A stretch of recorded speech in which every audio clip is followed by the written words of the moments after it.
اليوم تحلايتي إلكن جاتو غير شكل، بدون طحين، بدون زيت، بدون حليب، مارشميلو حرفيا مثل القطنة.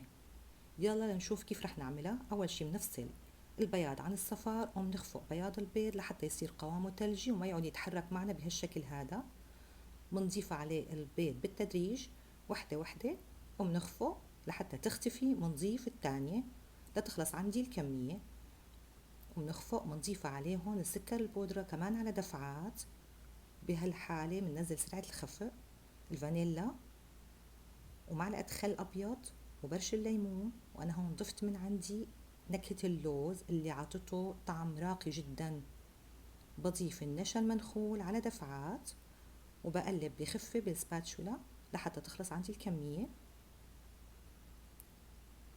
وعلى قالب مدهون بالزبدة ومرشوش بالنشا بنصب جاتويتنا ومندقها كرمال نطلع منها الهواء، وعلى فرن محمي على 180 على الرف الوسط لمدة ساعة. للصلصة عندي ميكس بيريز فروزن، غليتها على النار مع شوية سكر وضربتها بالميكسر لحتى صار عندي صلصة بهالشكل هذا وصفيناها بالمصفاية. طلعت جاتويتنا الشقورة الحلوة من الفرن، ويلا لنغنج وندلع فيها. بهالطريقة أنا مديت كريم شانتيه طبعا، والغنج والدلع على كيفكم. صوص الميكس بيريز وزينت الوجه بالفواكه ميكس بيرز وفريز. يلا عزموا الصحبة الحلوة واعملوا الشاي وصحة وهنا لقلوبكم وبس والله.